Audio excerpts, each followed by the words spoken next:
Okay, the 2020 Toyota RAV4 hybrid battery filter location. Okay, so we come into the rear seat. This is through the right hand door, and we see our air vent here. So we're going to have a filter in behind here. Down in this corner, down in here, there is just a little plastic clip. So just a Phillips screw to screw the center out. Just typical body clip. Just going to pull that out and just grab a plastic trim tool just to leave that out. Cool. So I've just started at that end. Pull that out of there. Okay, so once we pull this cover out, our filter is actually stuck to the back of the cover here. There's another sort of secondary filter just here before we go in. Also, okay, so here's our filter on the back of here. So yeah, it is a grey material, but we're just going to give that a bit of a blowout. Make sure it's all clear of debris.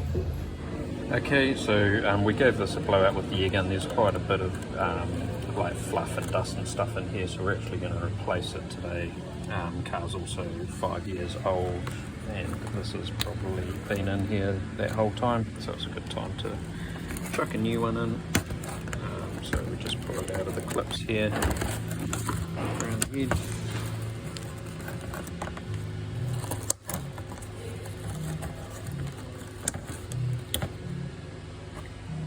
Cool, and we've got a new one here. So again, it is a grey material. You can see this one is a bit lighter in colour, but yeah, just for all the fluff and stuff that was in it. It's just worth doing as a periodic thing, because these filters blocking up can cause too much heat in the hybrid batteries. If they can't get enough airflow through them, over time that'll just shorten the life of the battery. For the sake of the air filter, definitely need to be checking them on services and keep them clean. Okay, so that got all that clipped in there.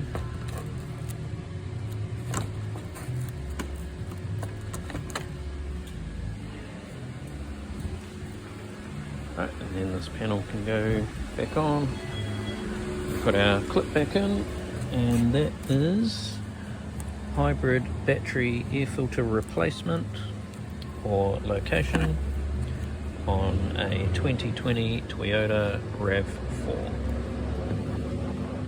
Cool, so back in there, start at this end and just clip the clips in. You'll see the angle that they're on. Clip them all in as you go, and then put that little clip back in there, push it center back in, and all done. Okay, I hope that has helped you out today. Don't forget to click the like button and also click the subscribe while you're there. We've got a bunch of diagnostic solutions and tips and tricks for professional mechanics like ourselves, and also for the serious DIYers at home. So click that subscribe and the bell so you get notified, and we will see you in the next video.